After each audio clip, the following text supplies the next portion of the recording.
우리가 지난주에 고난에 대해서 조금 이야기를 나눴었습니다. 고난에 대한 이야기를 좀 나눴었는데, 오늘 우리가 각자의 삶 속에서 겪고 있는 여러 가지 일들은, 또 여러 가지 어려움들은 모두가 여러분들이 뭔가가 잘못해서 겪고 있는 그런 어려움들은 아닐 것입니다. 예고 없이 찾아온 어떤 어려움과 고난들은 분명 나의 잘잘못과는 상관없이 찾아오는 어려움이자 고난일 것입니다. 그냥 나는 신앙생활 열심히 잘하고 살고 있는데, 나의 주어진 삶을 그렇게 살고 있는데, 나의 일상을 열심히 그냥 나는 살았을 뿐인데, 어느 날 어떤 누군가는 실직을 하게 되고, 누군가는 사업이 어려워지고, 누군가는 건강에 이상이 생기기도 하고, 예기치 못한 어떤 사고를 당하기도 하고 등등, 그런 가슴 아픈 상황들이 우리 삶 가운데 펼쳐지기도 한다는 거죠.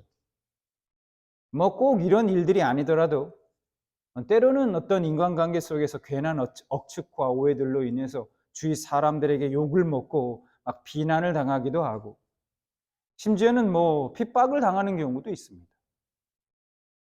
삶의 일상에서 우리가 원인이 분명하지 않은, 이해되지 않는, 뭔가 애매하게 겪는 이런 고난들이 참으로 많다는 겁니다. 신앙인으로서 하나님을 위해서 내가 사명을 감당하다가 뭔가 내가 막 복음을 막 전하다가 당하는 고난이라면 뭐 그나마 내 스스로도 그걸로 위안이 될 텐데, 이해할 수 있겠는데 뭐 그런 것도 아닙니다. 이럴 때 우리는 어떤 생각을 하게 될까요? 아마도 이런 생각이 가장 먼저 들지 않을까요? 나에게 왜 이런 어려움이 생긴 걸까? 고난이 찾아왔을까? 내가 왜 이렇게 고통을 당해야 하지? 내가 왜 나만 이렇게 힘든 걸까? 다른 사람들은 저렇게 잘 살고 있는 것 같은데, 하나님은 도대체 뭘 하고 계시나? 왜 나를 이렇게 도와주시지 않는 걸까? 뭐 이런 등등의 생각들이 들지 않을까요? 자, 그러면 우리 그리스도인들은 자신의 잘못이 원인이 아닌 이러한 좀 부당하고 애매하게 겪는 고난들을 우리는 어떤 시선으로 바라봐야 할까요? 자, 오늘 먼저 본문 말씀 베드로전서 2장 19절 말씀을 보겠습니다. 이렇게 말씀하고 있어요. 부당하게 고난을 받아도 하나님을 생각함으로 슬픔을 참으면 이는 아름다우나. 자, 먼저 부당하게라고 번역된 이 말을 개역 성경에서는 애매히라고 이렇게 번역하고 있고요. 쉬운 성경에는 아무런 잘못이 없는데도라고 이렇게 번역했습니다. 영어 성경에는 부당한, 불공평한의 뜻을 가진 unjust라는 단어를 쓰고 있습니다. 그렇게 번역하고 있어요. 일단 여기서 중요한 것은 오늘 베드로전서의 기자는 우리 그리스도인들도 분명히 부당하고 애매하게 나의 잘못과는 상관없이 당하는 고난이 있음을 말씀하고 있다는 거예요. 그런 고난이 있구나, 분명히. 그리스도인들도 그런 고난을 당하는구나. 그러니까 한 가지는 확실합니다. 우리가 전능하신 하나님을 믿고 의지하며 아무리 온전한 삶을 살아가도 그런 나와는 상관없이 찾아오는 고난들이 있다는 거예요. 이거는 분명하다는 겁니다. 사실 우리는 어쩌면 이런 말씀이 우리에게는 전혀 위로가 되지 않을 겁니다. 왜냐하면 오늘 본문에는 고난당하지 않는 자가 있다. 어떻게 해야 너희들이 고난을 쉽게 이겨낼 수 있거나 고난을 당하지 않을 수 있다, 면할 수 있다, 이런 이야기를 우리에게 해주면 좋을 텐데, 그렇지 않다는 것이죠. 세상에는 애매한 고난이 있다, 부당하게 당하는 고난이 있다는 거예요. 나에게는 잘못이 없습니다. 나의 실수도 아니에요. 그렇다고 때로는 오히려 다른 사람의 실수로 인해서 내가 고난을 당하는 경우도 있죠. 예를 들어 볼까요? 옆집 사람의 잘못으로 불이 나서 우리 집까지 옮겨 붙어서 우리 집까지 다 타버렸을 때, 막 또는 뭐 나는 신호를 잘 지키려고 가다가 멈췄는데 뒤에서 뭐 음주운전을 하다가 내 차를 들이받거나 뭐 그랬을 때 등등. 여기에 나의 잘못이 있습니까? 없죠. 다른 사람에게 연루되어서 뜻도 모르는 아무 이유도 없이 정말로 황당한 고난을 당할 때가 있습니다. 애매하게 고난을 당합니다. 왜 당하는지, 어째서 내가 이런 고난을 당하는지, 어려움을 당하는지 이유를 모른다는 거예요. 그저 고난을 당할 따름입니다. 자, 베드로전서 2장 18절 보겠습니다. 이렇게 말씀합니다. 사환들아, 범사에 두려워함으로 주인들에게 순종하되 선하고 관용하는 자들에게만 아니라 또한 까다로운 자들에게도 그리하라. 이 18절의 말씀 속에 사환이라는 이 단어의 헬라어는 오이케타이라는 단어인데, 이 단어는 어떤 가정에 소속된 하인을 말합니다. 당시 교회 안에 아마도 이 편지를 읽고 있는 사람들이 대부분 이런 사람들이었던 것입니다. 이런 사람이었을 거예요. 로마 제국은 영토를 확장해 갑니다. 많은 나라들을 다 점령하고 땅을 빼앗고 침략해서 그곳에 있는 사람들을 포로들을 노예로 삼았어요. 그래서 로마 시대의 노예들이요, 그 로마의 전체 인구의 적게는 5분의 1 정도였다고 합니다. 이런 상황 속에서 당시 교회 안에서도 가정에 소속된 이 하인들이 많이 있었다는 겁니다. 근데 우리가 한 가지 오해하지 말아야 될 것은, 우리가 생각하는 이 노예들이, 여기서 말하는 이 하인들이라는 것은 단순히 우리가 생각하는 노예들, 뭐 벽돌이나 나르고 뭐 집안 청소나 하는 그런 것으로 생각하기 쉬운데 그런 것이 아닙니다. 당시 그들이 했던 일들, 그 하인들이 했던 일들은 아주 다양했습니다. 어떤 하인들은 교사로, 어린이를 돌보는 사람으로, 농부, 광부, 어부, 요리사, 상인들, 경호원, 주택관리, 뭐 음악가 등등 다양한 업에 종사했어요. 하는 일로만 봤을 때 지금 여러분이 하고 있는 일들과는 차이가 별로 없다는 거죠. 성경 기자는 이들에게 뭐라고 말하냐면 자신들의 주인에게 순종하라고 이렇게 말씀합니다. 순종해라. 순종하되 선하고 관용하는 자들에게만이 아니라 또한 까다로운 자들에게도, 그런 주인들에게도 그렇게 하라라고 이렇게 말씀합니다. 자신을 선대하는, 인격적으로 잘 대해주는 주인에게 순종하기는 쉬울 거예요. 하인의 입장에서는요. 그러나 막 까다로운 주인, 너무 막 권위적이고 이런 주인은 어떨까요? 순종하기가 쉬울까요? 쉽지 않을 겁니다. 그런데 까탈스럽고 별나고 변덕스럽고 뭐 불공정한 그런 주인의 지시라고 해도 이 18절의 말씀에 의하면 순종하라는 거예요. 선뜻 우리 입장에서는 이해가 안 가죠. 오늘을 살고 있는 우리들에게는요. 어쨌든 순종하랍니다. 즉 선한 주인이든 악한 주인이든 상관없이 순종하라는 거예요. 그러면 왜 그렇게 해야 하는가? 19절과 20절 말씀 보겠습니다. 부당하게 고난을 받아도 하나님을 생각함으로 슬픔을 참으면 이는 아름다우나 죄가 있어 매를 맞고 참으면 무슨 칭찬이 있으리요. 그러나 선을 행함으로 고난을 받고 참으면 이는 하나님 앞에 아름다우니라. 자, 첫 번째 이유, 참고 인내하고 순종하는 것이 하나님 앞에 아름다운 것이기 때문에 그렇다라고 말씀하고 있어요.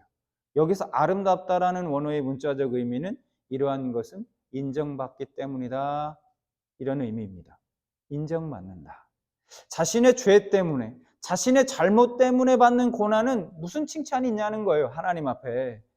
그건 받아 마땅한 것이고, 아무런 이유가, 자신의 잘못으로 인해서 받는 것은 아무런 칭찬과 인정받을 만한 이유가 없다는 거예요. 즉 이러한 부당하고 애매한 고난에도 불구하고 하나님께 순종하는 마음으로 참으면 그 행동은 하나님께서 친히 인정해 주신다는 겁니다. 그러니까 순종을 하되 네가 주인한테 인정받기 위해서가 아니라, 그래서 순종하는 것이 아니라 하나님께 인정받기 위해서 그렇게 하라는 겁니다. 그 다음 21절 말씀. 이를 위하여 너희가 부르심을 받았으니 그리스도도 너희를 위하여 고난을 받으사 너희에게 본을 끼쳐 그 자취를 따라오게 하려 하셨느니라. 자, 두 번째 이유는 이것이 우리를 부르신 목적이기 때문이라는 거예요. 본문 21절의 말씀의 맨 앞에 개역개정 성경에서는 생략되어 있는데 원문에는 왜냐하면이라는 접속사가 쓰였습니다. 그래서 원래는 21절 말씀이 이렇게 돼요. 왜냐하면 이를 위하여 너희가 부르심을 받았으니가 되는 겁니다. 즉 부당하게 고난을 받아도 참고 인내해야 하는 이유가 무엇인지를 우리에게 말씀해 주고 있습니다. 그 이유가 뭡니까? 한마디로 그 고난까지도 부르심이기 때문이라는 거예요. 그러면 부당하고 애매하게 당하는 고난과 부르심과 무슨 상관이 있을까? 이런 겁니다. 제가 쉽게 설명해 보겠습니다. 그리스도인들이 부당하고 애매한 그 고난 속에도 참고 인내하면서 자신의 역할을 묵묵히 감당한다면 세상 사람들은 그 사람을 이렇게 보면서 야, 저 사람은 저분은 참 신기하네. 그리스도인은 참 뭔가 우리하고는 뭔가 다르구나 하고 생각하게 될 것입니다. 그리고 그렇게 어려움 중에서도 기쁨으로 사는 이유를 알고 싶어 할 거라는 거예요. 그러므로 부당하고 애매히 당하는 그 고난 가운데도 나의 참음과 나의 인내로 믿지 않는 나의 남편, 아내를 또는 직장의 동료, 상사를 혹은 내 친구를, 부모님을, 자녀들을 구원에 이르게 할 수도 있다는 것입니다. 그리스도인은 자신이 직면한 상황을 복음을 증거할 기회로 삼아야 한다는 거예요. 이 18절에서 저자는 하인된 자들에게 선한 주인에게만이 아니라 까다로운 주인에게 할지라도 순종하라고 그렇게 말씀하고 있죠. 이 말씀을 요즘 우리말로 바꾸면 이렇게 될 거예요. 직장에서 좀 내 마음에 안 드는 상사가 있더라도 동료에게라도 좀 친절하게 대해주라. 물건 살 때 혹 그 캐셔 하시는 분이 불칠전하게 그렇게 대해도 똑같이 대응하지 말고 최대한 그래도 상냥하게 대해주라. 집에서 남편이, 아내가, 아이들이 속상하게 하더라도 최대한 따뜻하게 말해주고 사랑으로 대해주라 등등. 자, 여러분 한번 생각해 보시기 바랍니다. 만약에 우리의 삶 속에서 아주 작은 부분이라도 이렇게 말씀을 실천하고 살아간다면 과연 나의 삶 속에서 어떤 변화가 있을까요? 우리는 왜 이렇게 해야 합니까? 왜냐하면 우리 믿는 자들은 예수님께서 모든 불의를 참고 견디신 것처럼 그리스도인들도 참고 견디면서 자신에게 주신 소명을 묵묵히 감당해야 하기 때문입니다. 이것이 하나님께서 우리를 부르신 목적이라는 거죠. 그래서 그 고난까지도, 우리에게 주어진 고난까지도 부르심이라는 겁니다. 여러분, 세상 사람들은 부당하고 애매한 고난을 당하면 슬퍼하고 고통스러워하고 억울해하고 답답해하고 막 화가 나고 막 그렇습니다. 억울해해요. 그러면 세상 사람들만 그럴까요? 아니죠. 그리스도인들도 마찬가지입니다. 우리도 마찬가지예요. 예수님을 믿는 사람도 마찬가지라는 거예요. 사람 아닙니까? 똑같은 사람이기 때문에 그런 감정이 드는 것 당연하다는 거예요. 그런 감정까지 그거 잘못된 거야. 그거 죄야. 그러면 안 돼라고 말하지 않습니다. 그러나 그리스도인들은 거기에서 끝나면 안 된다라는 겁니다. 그리스도인들은 그런 상황 속에서도 하나님께서 각자 주어진 삶 속에서 기쁨으로 감사함으로 살아내야 한다는 것입니다.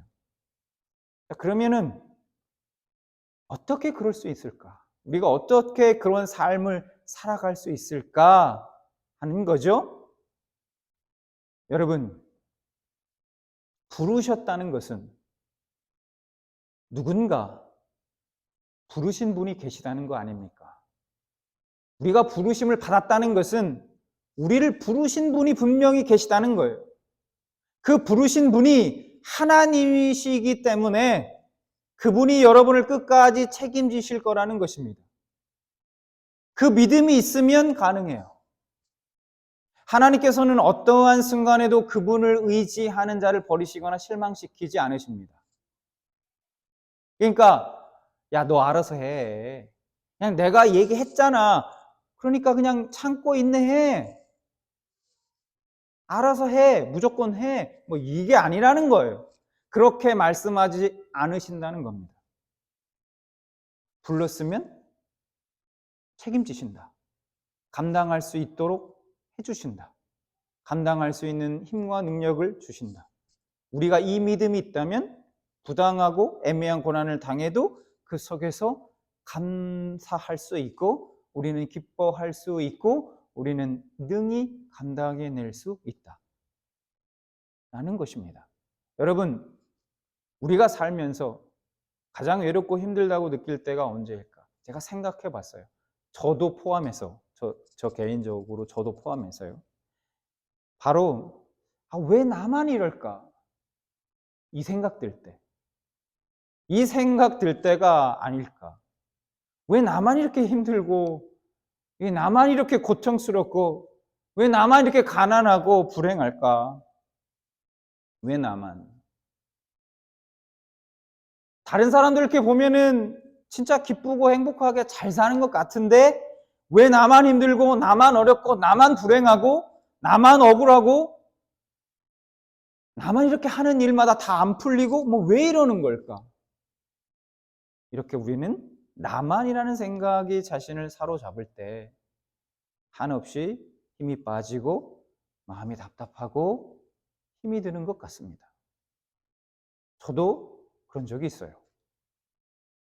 지금도 가끔 그런 생각에 빠질 때가 있고요.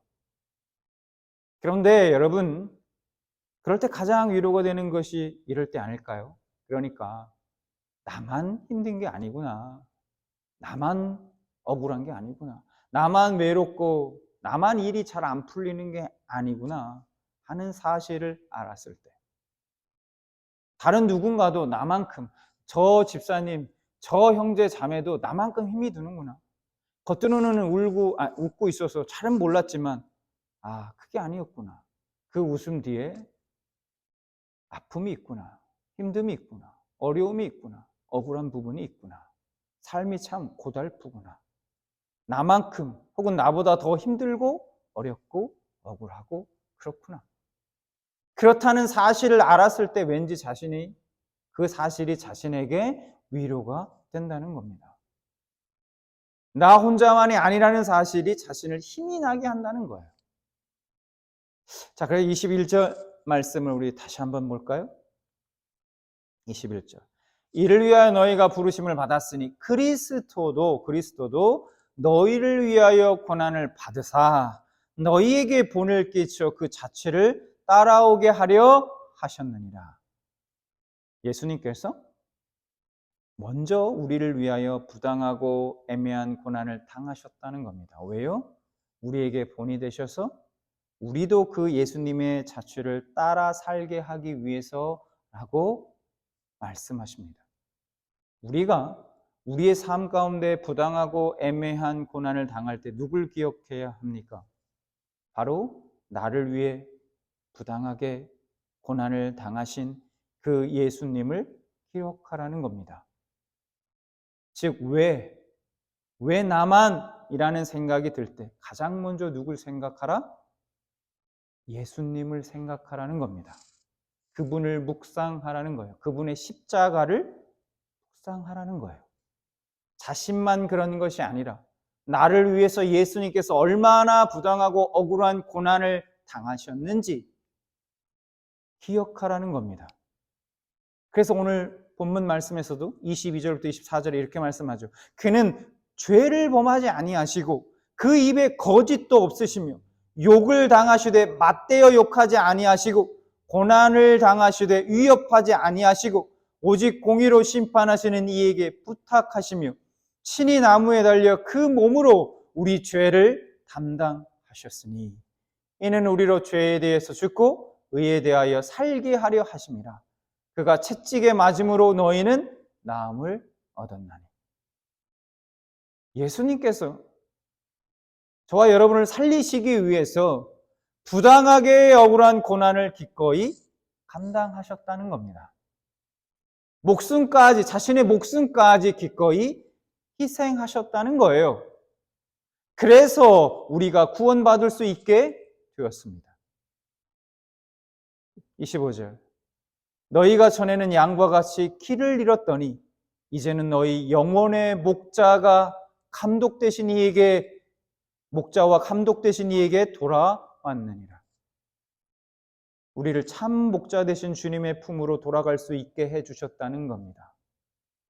이제 우리는 목자 없는 양이 아니라는 거예요. 그런데 그 예수님의 발자취를 따라 사는 우리도 고난이 없을 수는 없다는 겁니다. 그렇습니다.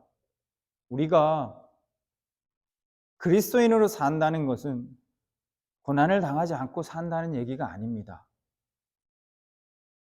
맨날 하는 일마다 다 잘 풀리고 잘 된다는 것이 보장된 그렇다는 얘기가 아니라는 거예요.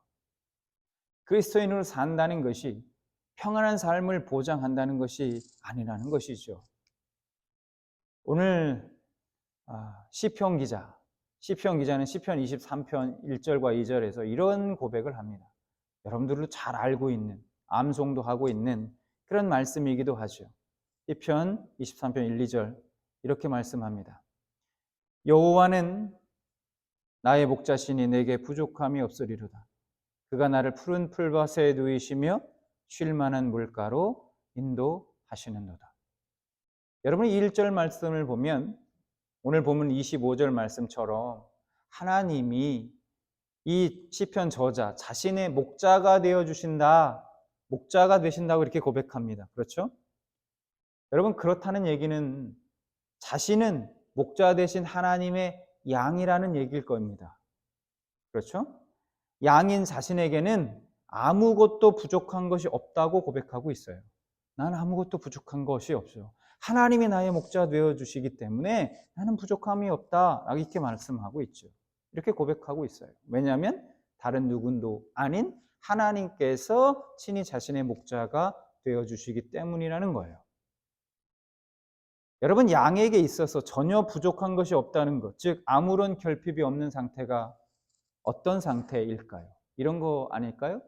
배부르게 먹을 수 있는 충분한 풀과 물이 있고, 그리고 그 풀밭에 마음 놓고 누울 수 있는 만큼 완전한 그런 상태. 이것이 양에게는 모든 것이 충족된, 아무것도 부족한 것이 없는 상태일 것입니다. 하나님이 우리의 목자 되신다는 사실이 여러분 얼마나 감사하고 또 은혜롭습니까? 아무것도 결핍이 없다는 거예요. 부족한 것이 없다는 거예요. 그렇게 시편 기자는 목자 되신 하나님께서 자신에게 힘이 되어 주시고 항상 좋은 길로 인도해 주신다고 고백해요. 그래서 3절에 이렇게 말씀합니다. 이렇게 고백해요. 내 영혼을 소생시키시고 자기 이름을 위하여 의의 길로 인도하시는도다. 여러분, 여기까지 이 3절까지 얼마나 은혜가 되는 말씀입니까? 우리에게 힘이 되는 말씀이에요. 우리 매일매일의 삶이 정말 이랬으면 얼마나 좋겠습니까? 그런데 4절에서 갑자기 상황이 바뀝니다. 4절에 이렇게 고백해요. 내가 사망의 음침한 골짜기로 다닐지라도 해를 두려워하지 않을 것은 주께서 나와 함께 하심이라. 주의 지팡이와 막대기가 나를 안위하시나이다. 여러분, 이 4절 말씀에서 우리에게 주시는 메시지가 뭡니까? 우리에게 아무것도 부족함이 없는 평안한 때만 있는 것이 아니다라는 거예요. 비록 하나님이 나의 목자가 되셔도 사망의 음침한 골짜기로 다니게 될 때가 있다는 것입니다. 시편 기자가 말하는 음침한 골짜기가 뭐냐? 어둠의 장소예요. 한치 앞을 내다볼 수 없을 만큼 캄캄한 어둠이 지배하는 장소입니다. 자신 외에는 아무것도 보이지 않는, 어떤 도움의 손길도 느낄 수 없는, 때론 하나님조차도 보이지 않는, 내일이 보이지 않는 그런 곳이에요. 절망의 공간, 사망의 음침한 골짜기입니다. 우리 인생에는 하나님이 나의 목자가 되셔도 음침한 골짜기를 다니는 것과 같은 고난이 찾아올 때가 있다는 것입니다. 그런데 여러분, 그러면 그 순간에는 하나님의 인도하심이 없나요? 사망의 음침한 골짜기를 다닐 때는 하나님이 우리를 인도하시지 않나요? 오늘 시편 기자가 그렇게 고백합니까? 아니죠. 그 순간에는 하나님이 나의 목자가 아니신가요? 아니죠. 시편 기자가 뭐라고 얘기합니까? 주께서 나와 함께 하십니다. 그것이 아니라는 겁니다. 여전히 하나님이 나의 목자로서 나를 인도하고 계시다는 사실입니다. 하나님께서 그런 우리에게 약속하시는 것이 무엇이냐면 이런 거예요. 사망한 음침한 골짜기, 야, 걱정하지 마. 내가 다 피해가게 해줄게. 너만큼은 그 길을 걷지 않게 해줄게. 다른 길로 돌아가게 해줄게. 그런 고난의 여정 너에게 절대로 허락하지 않을 거야. 가 아니라 하나님의 약속은 분명합니다. 주께서 나와 함께 하심이라. 그곳이 어느 곳이든 간에, 너가 어떤 상황 가운데 있든 간에 나는 너와 함께 할 거야. 네가 사망의 음침한 골짜기와 같은, 아니 그보다 더한 극심한 고난의 상황에 놓여 있다고 해도 내가 너와 함께 할게 라고 약속하고 계신 것입니다. 여러분 각자가 또 각 가정에서 누구에게도 말하지 못하는 나름의 어려움과 또 힘든 시기를 보내고 있는 분들도 계실지 모르겠습니다. 우리는 인생의 여정 가운데 때론 나의 의지와는 상관없이 때론 부당하고 애매하게 당하는 그런 고난들이 찾아올 때가 분명 있습니다. 사망의 음침한 골짜기를 거닐 때가 있다는 거예요. 그때 우리는 한치 앞도 보이지 않는 그 막막하고 절망적인 상황 가운데 왜 나만 이라는 생각을 할 수 있습니다. 우리가 오늘 말씀을 통해 깨닫게 되는 것이 무엇입니까? 첫 번째는 내가 당하는 부당하고 애매한 고난보다 나를 위해 몇백 배 더한 고난을 당하신 그 예수님을 기억하라는 것입니다. 나만이라고 생각하지 말고 예수님도 라고 생각하라는 것이에요. 또한 기억해야 할 한 가지는 내가 음침한 골짜기, 사망의 음침한 골짜기와 같은 그 고난의 계절이 찾아온다 하더라도 끝까지 나를 포기하지 않으시고 지키시고 보호하시는 하나님이 여전히 또 영원히 나와 함께 하신다라는 그 사실을 기억하라는 것입니다.